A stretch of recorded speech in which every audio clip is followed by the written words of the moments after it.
सद्भावना city news Uttar Pradesh Uttarakhand आपको खबरों में रखे सबसे आगे।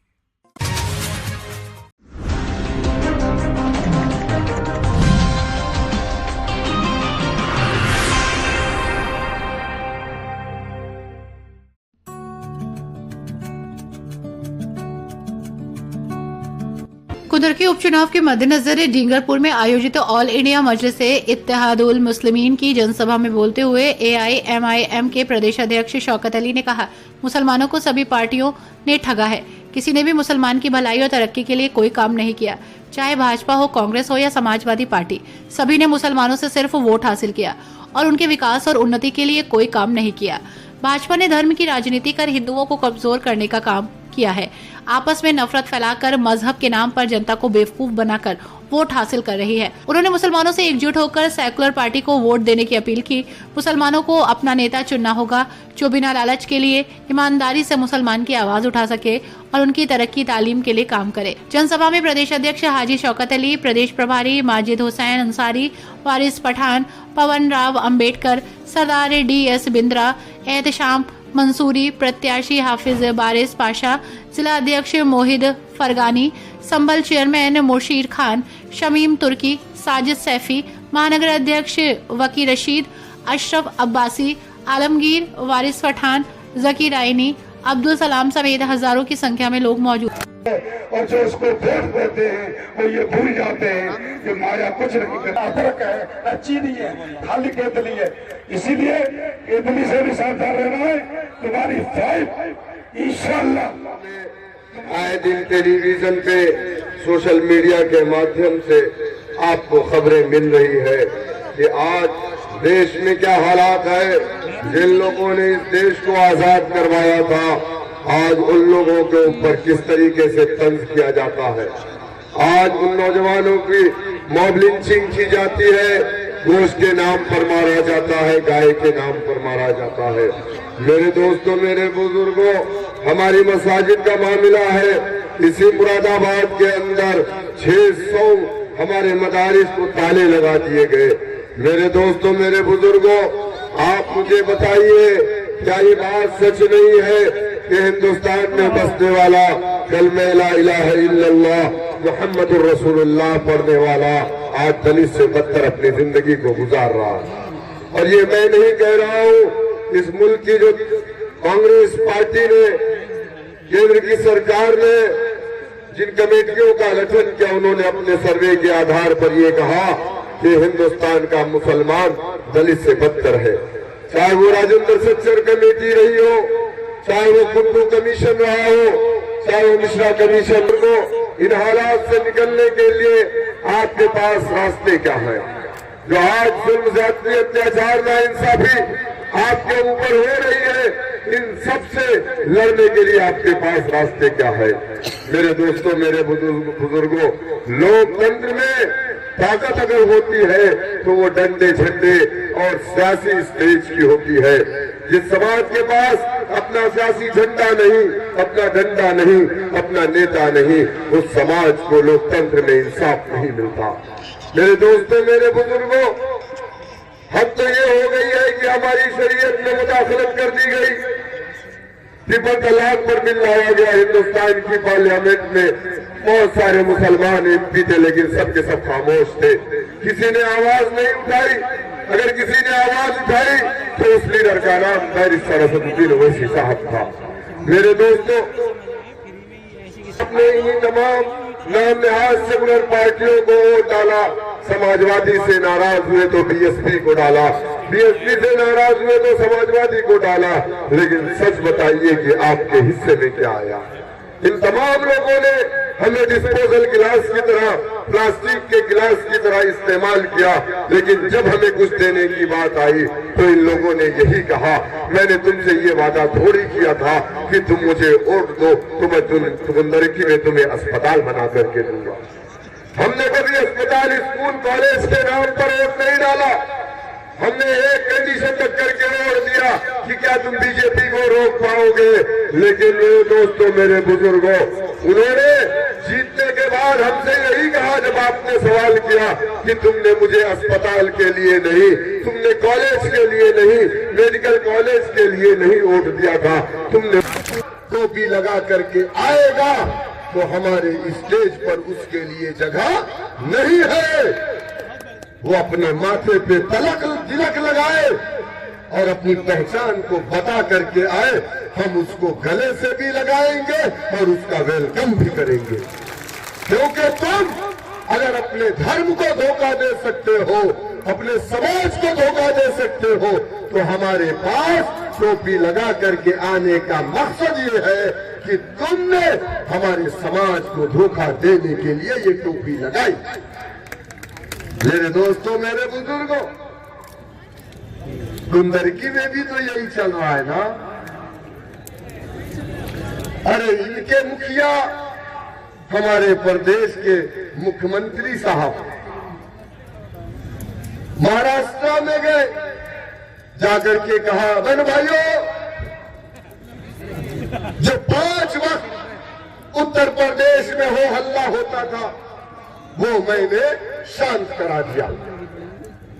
अब 5 साल का वक्त और लगेगा, मैं इसको हमेशा के लिए शांत करवा दूंगा। समझो इस बात को।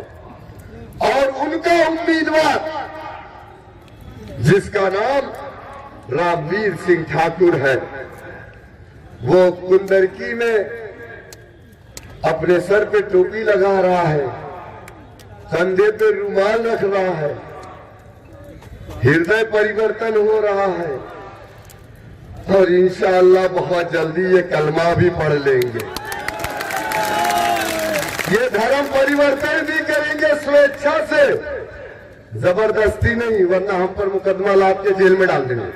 बोलेंगे ये जबरदस्ती धर्म परिवर्तन करा रहा था।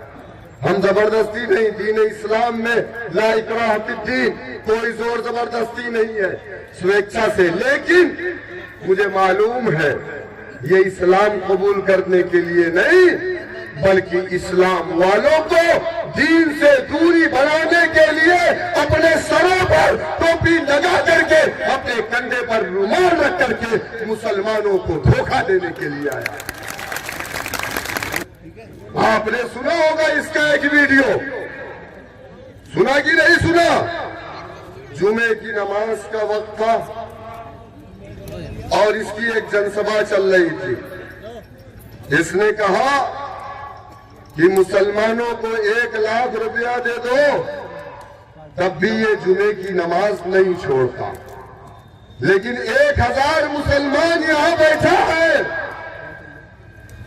वो योगी और मोदी जी और मेरी मोहब्बत में, बीजेपी की मोहब्बत में जुमे की नमाज पढ़ने के लिए नहीं जा रहा है, इसकी ये मोहब्बत है। सुनो रामवीर सिंह, जहां तक मामला नमाज का है तो तुम्हें बता दूं कि नमाज अगर हम पानी में डूब रहे हैं और अगर हम होश में हैं और नमाज का वक्त है, असर का वक्त जा रहा है, तब भी नमाज माफ नहीं है। वो जो मुसलमान थे तुम्हारी जनसभाओं में, वो कौन मुसलमान थे? सुनो मुसलमानों, मैं आपसे कह रहा हूं, करबला है, जंग का मैदान है, एक तरफ यजीद का लश्कर है, दूसरी तरफ इमाम हुसैन है, जंग चल रही है। इमाम हुसैन ने कहा, ऐ यजीदियों, नमाज का वक्त हो गया, तुम भी पढ़ लो, मैं भी पढ़ लूं।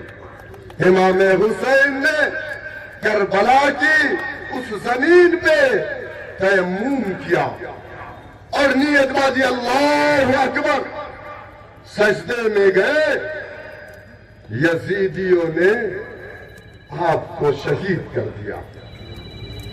तो सुनो रामवीर सिंह, जो लोग नमाज में नहीं गए वो हुसैन वाले नहीं थे, वो यजीद वाले थे। बात कर रहा हूं जिस पे हमारा ईमान है, वो हमारी जान है।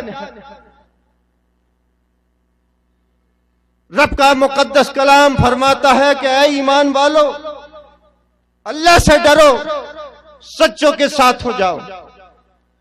एक तरफ मेरे रब फरमाता है कि जुल्म करना मना है, तो जुल्म सहना भी मना है, और जालिम की मदद करना इस तरह से है जब मजलूमों के ऊपर पहाड़ ढा दिया।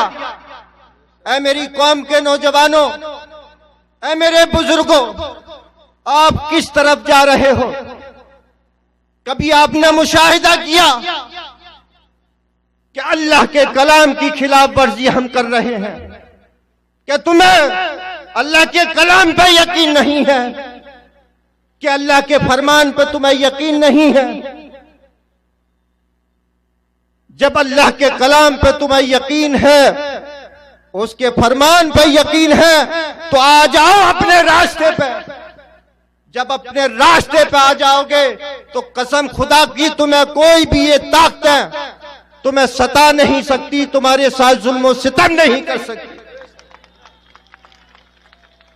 अगर इज्जत की जिंदगी जीना चाहते हो, अगर इज्जत की जिंदगी जीना चाहते हो और अपनी इन दानियों की, अपनी बहनों की और अपनी मस्जिद मदरसों की अगर हिफाजत करना चाहते हो, तो आ जाओ। जो रब फरमा रहा है कि सच्चों के साथ हो जाओ, आ जाओ, गफलत की नींद में मत सो। जो रब फरमा रहा उस पर अमल कर लो। कौन सी दुनिया में हो, कौन सा नशा तुम्हें चढ़ गया है? हमारे जो छोटे छोटे जिनकी 2% और 6% तादाद वाले हमारे भाई हैं, सबने अपने अपने लीडर बना लिए, और एक ये मुस्लिम समाज इतनी बड़ी तादाद में है, इसका कोई लीडर नहीं। जब तक लीडर नहीं बनाएगी ये कौम, ये इज्जत वाली कौम नहीं हो सकती। ऐ मेरी कौम के नौजवानों, जागो, अपना एक लीडर बनाओ। अल्लाह ने जितने भी अंबिया अलैहिस्सलाम दुनिया में भेजे हैं, वो सब इस कौम को रास्ते पे लाने के भेजे। जब जब ये कौम अपने रास्ते से हटी, अल्लाह ने अपना एक नबी दुनिया में मबूस फरमा दिया। मैं तमाम उलमाए किराम की जिम्मेदारी में रहकर ये बात कह रहा हूं। एक वक्त ऐसा भी आया जब इंसानियत तार तार हो चुकी थी, इतनी दरिंदगी हो चुकी थी कि हमने अपनी बेटियों को जिंदा दफन करना शुरू कर दिया था। और बेटी अपने बाप से इतना प्यार करती है कि अगर बाप ये कह दे, अगर वो 3 मंजिल पे भी बेटी है कि बेटी आ जाओ, कूद जाओ, तो बेटी कभी इस चीज का हिसाब नहीं लगाती। वो देखती है कि मेरा बाप है, ये मुझे कुछ नहीं होने देगा, मुझे गोद में ले लेगा। वही बेटी उसे ले जाता था कि चलो बेटी जंगल दिखाने के लिए, और वही जालिम और मक्कार उस बेटी से गड्ढा खुदवा कर उसे जिंदा दफन कर देता था। तब कौन आया? उस वक्त नबी आखिर जमा मेरे प्यारे आका को अल्लाह ने भेज दिया दुनिया में तुम्हारी नुमाइंदगी करने के लिए। उसके बाद में अल्लाह ने अंबिया किराम का जब चैप्टर बंद कर दिया, तो अल्लाह ने अपने वलियों को दुनिया में भेज दिया।